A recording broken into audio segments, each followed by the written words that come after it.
اسے جو میرے شاگرد قاسم نے جوڑ حاجی صاحب خالد صاحب، ان سب کا میں شکریہ ادا کرتا ہوں کہ انہوں نے ہماری اس ضرورت کو مد نظر رکھتے ہوئے ہمارے لیے یہ جنریٹر ارینج کیا ہے۔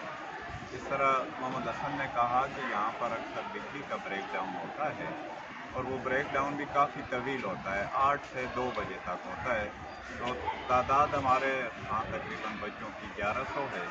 پھر جو ہے پانی ختم ہو جاتا ہے تو اس کے لیے بہت سارے پھر مسائل ہوتے ہیں۔ ہمارے پاس واش روم ہے، وہ بھی نان فنکشنل ہو جاتے ہیں، پھر وہ کام وہاں نہیں کرتے۔ اور نماز کا مسئلہ بھی ہمارے لیے بنتا ہے کیونکہ پانی ختم ہو جاتا ہے تو پھر استنجا وضو وغیرہ کے لیے ہمارے پاس پانی نہیں ہوتا۔ اس کے علاوہ یہ بھی ہے جس طرح محمد حسن نے کہا کہ بجلی کے پنکھے بھی چلا سکتا ہے، تو اس کے لیے یہ ہوتا ہے کہ ہمیں بعض دفعہ اپنا اسکول ریکارڈ جو ہے وہ درست کرنے کے لیے یا اسکول وغیرہ سے یہاں سے کوئی ڈاک وغیرہ بھیجنے کے لیے ہمیں ایمرجنسی طور پر لائٹ کی ضرورت ہوتی ہے، بجلی کی ہوتی ہے، اور وہ نہیں ہوتا تو وہ ہمارے لیے مسئلہ بنتا ہے۔ تو چلیے ہم یہ کریں گے کہ کم از کم جو ہماری سرکاری جو کارسپانڈنس ہوتی ہے تو وہ ہم یہ جنریٹر چلا کر وہ بھی آسانی سے کر لیا کریں گے، لیکن مین جو مسئلہ ہے وہ ہمارے سامنے بچوں کا ہے۔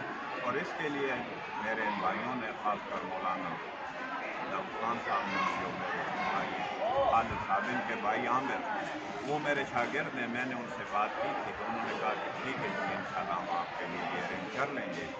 محمد حسن سے بھی میں نے یہ بات کی تھی اور انہوں نے بھی کہا تھا کہ انشاءاللہ ہم اسے، اور میں آپ ایک بار پھر ان کا شکریہ ادا کرتا ہوں کہ انہوں نے ہماری اس ریکویسٹ کو، ہماری اس التجا کو قبول کیا اور یہ ہمارے لیے ارینج کیا۔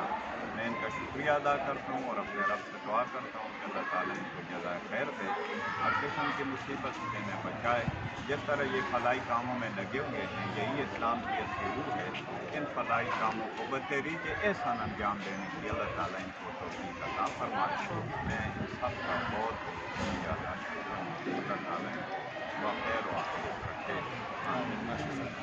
باللہ من الشیطان الرجیم۔